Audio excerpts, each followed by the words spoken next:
Welcome to Psychology with Sandy. Sandy's back in school now and she has a full-time job, so she asked me to do some videos in her place. This is the first time I've ever been on camera and I'm really nervous, so please don't flood me with any negative comments. Be nice. I think you've probably seen a video from the Hot for Words girl where she discusses the origin of words. Well, today we're going to discuss the origin of the word psychology and what the subject used to mean compared to what it means now. And they're quite a bit different.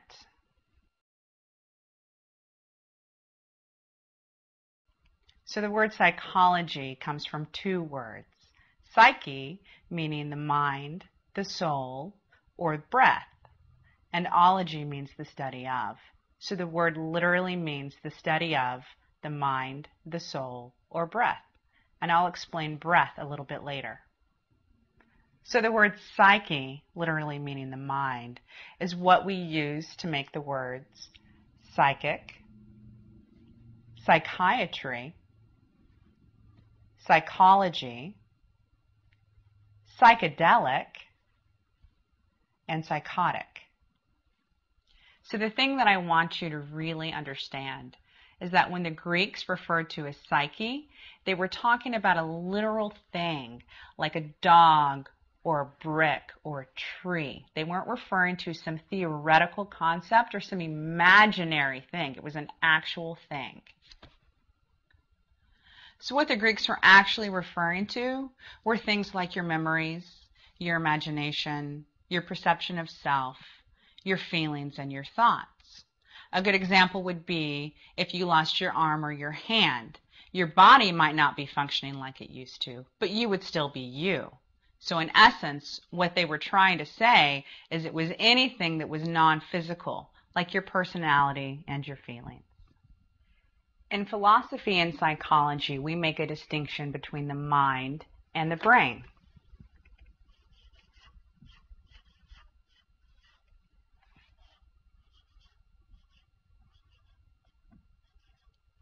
When we refer to the word mind, what we're referring to is its function.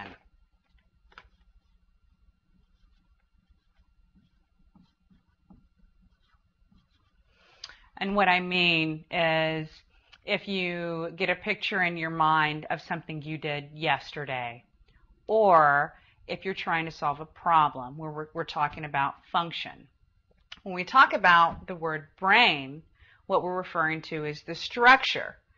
We're talking about the big lump of gray material in your head, and that's made up of neurons and neurochemicals. So when the Greeks were referring to the word psyche, they were referring to the mind and its function. So in modern psychology and psychiatry, the assumption is that the mind is a product of the brain. But the Greeks, they believed that the mind and the brain were two totally separate things.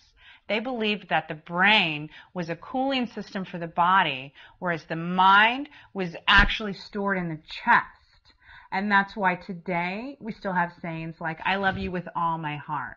Because the Greeks believed that the center of consciousness and emotion came from your chest. So the mind is an amazing thing. You're able to learn and you're able to recognize people. And you're able to recognize people that you haven't seen for years and years. And if you grouped all these things together and you studied it, that's what traditional psychology called faculty psychology. And what a faculty is an ability or a capability. An example would be memory, your ability to remember things, or computation, your ability to solve problems. Those are what you would call faculties, and that's what in traditional psychology they used to study. Okay, so we already discussed a few of the faculties or abilities of the mind. Recognition, the ability to recognize, computation, the ability to solve problems, and memory, the ability to remember. But there are actually about 15 different faculties or abilities of the mind that I'll be going over in a later video. But right now, I want to play a game with you. I want you to pause the video and think of as many faculties or abilities of the mind that you can and type them in the comment box. then I want you to resume this video, and then whoever guesses the most faculties or abilities, I'm going to mention you in the video I do about faculty psychology. In psychology, psychiatry, and philosophy, there's a problem with trying to figure out how the brain's neurons could be responsible for the different faculties. For instance, memory. How could those neurons be responsible for that? That's what you call the mind-brain problem. Now, that's a topic I'll be doing in a later video, as well as another video on memory.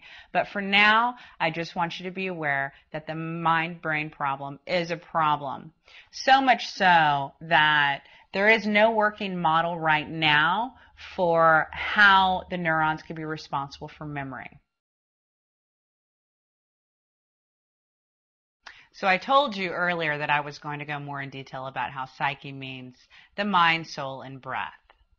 Well, the Greeks believed that the mind was the soul and that it was spiritual in nature. And they believed that if a body had breath, it was alive, and if a body didn't have breath, then it was dead.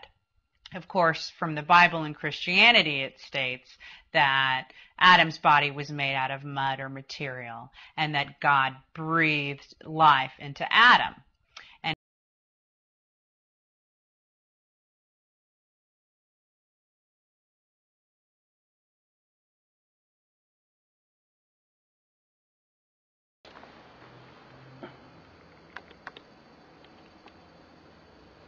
I need you to get closer. Maybe hold your hands.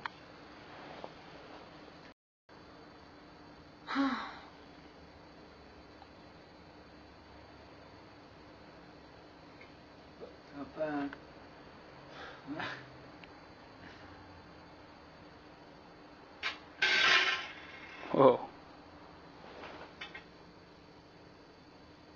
Wow, lots of power. Wow.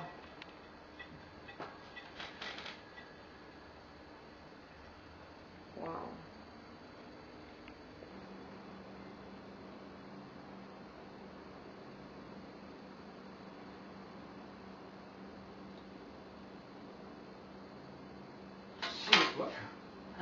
In Islam, in the Quran, it specifically states that God breathed the soul into Adam. So in essence, the mind, soul, and breath meant the same thing. And actually, the word spirit comes from a Latin word, spiritus, which guess what? Means breath. This is an important point that's relevant to the development of modern psychology. In various religious scriptures, they refer to the seen and the unseen, or the visible and the invisible. The visible would be those things in the physical universe, my body, things you can physically see. The invisible refers to the mind and its various capabilities and faculties. For instance, you can see your mind, your thoughts, your feelings, and I can see my mind, my thoughts, my feelings. But you can't see mine unless you're psychic. So basically, the unseen refers to the psyche. So modern psychology started in the late 1800s by Wilhelm Wundt and another psychologist named William James. They are considered to be the fathers of modern psychology. And what they attempted to do was apply the scientific method to psychology. So easy enough, how do you apply the scientific method to the psyche? Now remember, we discussed earlier about the seen and the unseen, or the visible and the invisible, and how the psyche deals with the soul and the things that were unseen. Well, how do you measure memory or thoughts or emotions, right? Well, you can't. They're the unseen or the invisible. So what psychology did was they moved over from studying the psyche, right, the mind and the faculties, those things which cannot be seen, into studying the brain and behavior, those things which were visible. So believe it or not, most branches of psychology literally threw away the faculty psychology, those things they couldn't see. They just decided to grab all those up and ignore them and throw them in the trash because it wasn't something they could visibly see. So let me read you a little bit about what Wilhelm Wundt had to say.